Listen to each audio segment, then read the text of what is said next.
Dear student, आप जानते हैं कि इस कोरोना काल में क्लासेस ऑफलाइन चल नहीं पा रही हैं और स्टूडेंट्स जो है बहुत काफ़ी दूर से आते हैं, जो मुझसे कांटेक्ट में हैं और दूर से आते हैं, इसलिए उनसे मेरा पर्सनल कांटेक्ट नहीं हो पा रहा है। नहीं तो ऑफलाइन क्लासेस में सबका पर्सनल कांटेक्ट होता था और सबको अच्छे से पढ़ाया जाता था अपनी आंखों के सामने।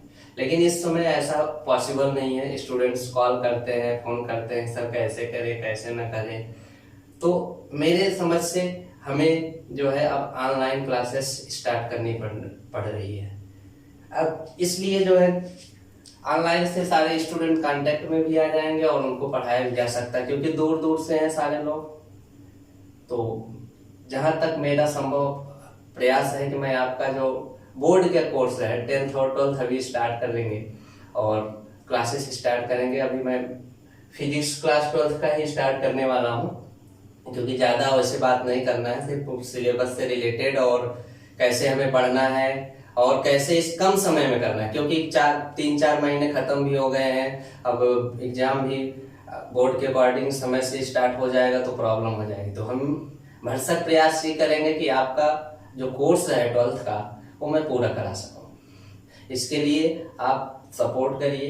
मैं अपने खास करके पुराने स्टूडेंटों को भी जो है थोड़े से उनकी हेल्प की जरूरत है कि इस चैनल को सपोर्ट करें, जिससे कि मेरा उत्साह बढ़े और पूरी की पूरी 12th और 10th का कोर्स, 11th का कोर्स सब कुछ हम लोग एग्जाम के पहले अच्छे से करा सकें, जिससे स्टूडेंट भी अपने लक्ष्य को प्राप्त कर सके।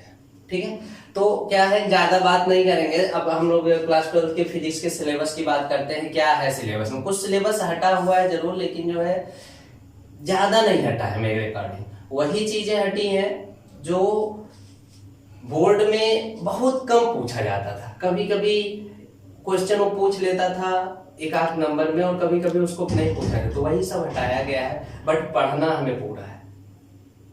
सिलेबस 30% हटाया गया है, उसका कोई मतलब नहीं हुआ है हमारे अकॉर्डिंग, क्योंकि वो 30% बहुत कम पूछा जाता था। इसलिए जो है हमें पढ़ना पड़ेगा ढेर सारा। तो क्या है सिलेबस 12th का बेसिकली अगर समझा जाए भौतिक विज्ञान का, तो भौतिक विज्ञान के सिलेबस की मैं बात करूं तो 3 भागों में मेरे बांटा गया है। 3 भागों में बांटा गया। पहला जो पार्ट है वो इलेक्ट्रोमैग्नेटिज्म में आता है, जो कि विद्युत चुंबकत्व है। दूसरा जो है ऑप्टिक्स है। ऑप्टिक्स को 2 भागों में पढ़ा जाता है, एक रे ऑप्टिक्स हो गया, एक वेव ऑप्टिक्स हो गया। रे ऑप्टिक्स किरण प्रकाश की हिंदी में और वेव ऑप्टिक्स तरंग प्रकाश की। देखिए दोनों मीडियम में क्लासेस रहेंगी, हिंदी मीडियम और इंग्लिश मीडियम। हम दोनों लैंग्वेज का यूज कर लेंगे, क्योंकि मेरे स्टूडेंट कुछ इंग्लिश मीडियम में भी पढ़ते हैं, कुछ हिंदी मीडियम में भी थे, इसलिए हम दोनों लैंग्वेज का यूज करते हुए आपको पढ़ाएंगे। आपका सपोर्ट रहेगा। मैं पुराने स्टूडेंटों से फिर से रिक्वेस्ट करूंगा, प्लीज सपोर्ट करिए। और तो जिससे कि जो मुझसे दूर दूर से कनेक्ट स्टूडेंट है, लेकिन इस बीमारी से वो हमसे मिल नहीं पा रहे हैं और उनकी क्लासेस मैं ले नहीं पा रहा हूँ, उनका भी जो है कोर्स पूरा करा सके, सपोर्ट करिए बस। अब देखिए ऑप्टिक्स में देखिए इलेक्ट्रोमैग्नेटिज्म, फिर से मैं स्टार्ट कर रहे हैं। इलेक्ट्रोमैग्नेटिज्म, विद्युत चुंबकत्व, दूसरा है ऑप्टिक्स, तीसरा मॉडर्न फिजिक्स, आधुनिक भौतिकी। इन 3 भागों में 12th की फिजिक्स पूरी बटी हुई है। क्लियर? लेकिन ध्यान दे, जो हम लोग अब जो एक सिस्टम बना हुआ था, physics first part, physics second part, तो फिजिक्स फर्स्ट पार्ट इतना ही है और फिजिक्स जो सेकंड है वो दोनों है। 2 बुक्स है, कई जो है पब्लिकेशन की बुकें हैं, वो 2 पार्ट में है। फर्स्ट पार्ट में आपका इलेक्ट्रोमैग्नेटिज्म और सेकंड पार्ट की जो बुक है वो ऑप्टिक्स और मॉडर्न फिजिक्स है। एनसीईआरटी में भी वही हाल। तो एनसीईआरटी का भी जो है हम लोग जो है ध्यान में रखते हुए पूरा सिलेबस कवर करेंगे। एक बार तो क्या हो गया कि 2 पार्ट में डिवाइड हुए, क्योंकि बुकों में अलग अलग वॉल्यूम 1 वॉल्यूम 2 करते हैं। वॉल्यूम 1A होता है, वॉल्यूम 2A होता है। तो अगर ध्यान से समझा जाए तो 50 to 60% यही होता है विद्युत चुंबकत्व। अब विद्युत चुंबकत्व देखिए, अब जो फर्स्ट फिजिक्स इसी को बोला जाता है। तो हमारा जो बात किया जाए इलेक्ट्रोमैग्नेटिज्म है क्या, अब फर्स्ट पार्ट में भी कई चैप्टर है, लेकिन वो किन यूनिटों में डिवाइड है। तो पहला जो होता है आपका इलेक्ट्रोस्टैटिक, जिसे स्थिर विद्युती बोलते हैं। दूसरा मैग्नेटिज्म होता है। तीसरा हो गया इलेक्ट्रोमैग्नेटिज्म।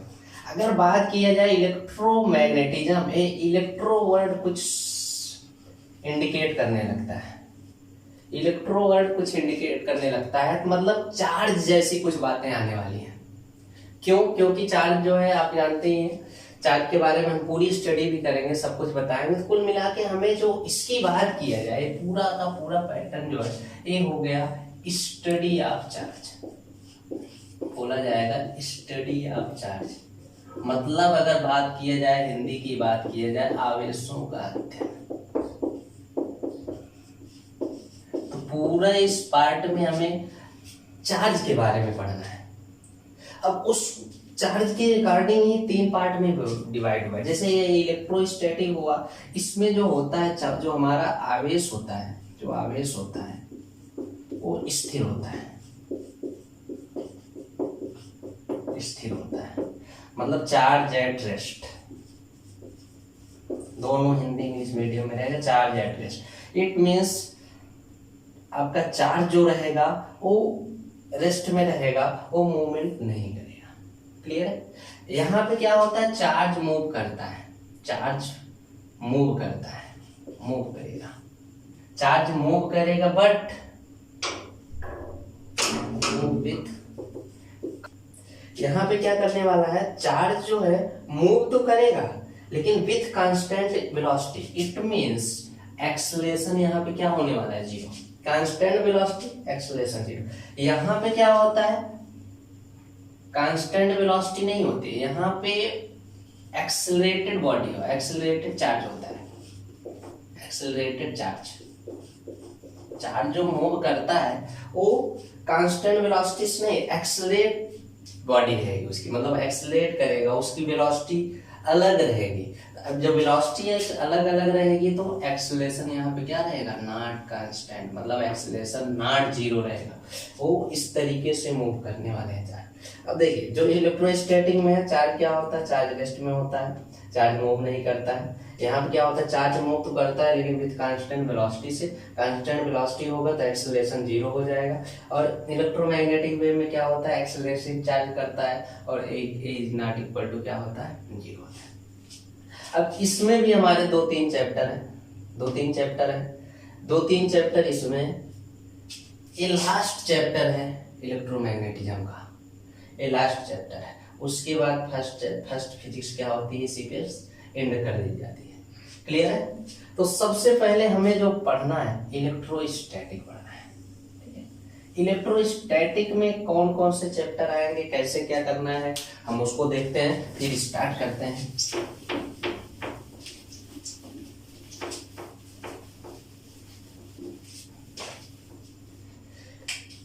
इलेक्ट्रोस्टैटिक में हमारी बात किया जाए तो इलेक्ट्रोस्टैटिक की मैं बात करूं,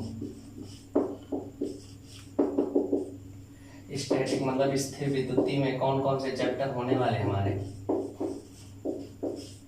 इसमें जो हमारा पहला चैप्टर आने वाला है, विद्युत बल, हिंदी इंग्लिश दोनों हो जाएगा, विद्युत बल तथा रेखाएं।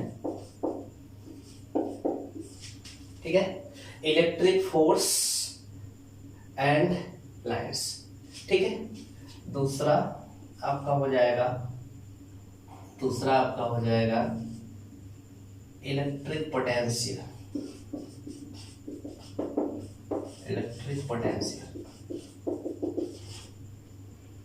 विद्युत विभव।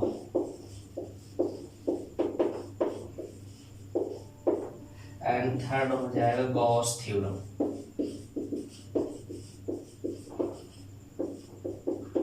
गॉस प्रमेय।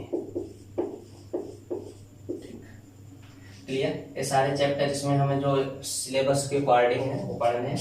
कैपेसिटर, संधारित्र, ठीक, ये सारे चैप्टर हमें पढ़ने हैं। तो सबसे पहला जो चैप्टर पढ़ने वाले हैं उसमें हम लोग पढ़ने वाले हैं electric force and electric field. ठीक है? तो लेसन फर्स्ट हमारा होगा electric force and electric field. Clear हो गया? देखो, आज हम लोग पूरा इंट्रोडक्शन दे रहे हैं, कैसे कौन सा चैप्टर पढ़ना है, क्या करना है हम लोगों को। तो पहला चैप्टर नेक्स्ट वीडियो में हम लोग ऐसे सीक्वेंस से सारे वीडियो डालते रहेंगे। आप लोग बस सपोर्ट करिए, जो भी प्रॉब्लम हो उसको भी बताइए, कमेंट बॉक्स में कर दीजिए क्या दिक्कत है क्या नहीं। कोई भी समस्या है जो है आप वहाँ पे कमेंट कर सकते हैं। उसके बाद नेक्स्ट वीडियो में हम लोग लेसन फर्स्ट स्टार्ट करेंगे, विद्युत बल तथा रेखा है। हम फिर से अपने पुराने स्टूडेंटों को जरूर कहेंगे को प्लीज जो है सपोर्ट करेंगे इस चैनल को, जिससे कि आपके थ्रू ही उनका स्टूडेंटों के पास भी पहुंच जाएगा जो हमसे कांटेक्ट नहीं है, वो भी पढ़ सकते हैं अगर जो है आप लोग सपोर्ट करेंगे तो, और जो हमारा सपना है वो भी पूरा हो जाएगा। Thank you.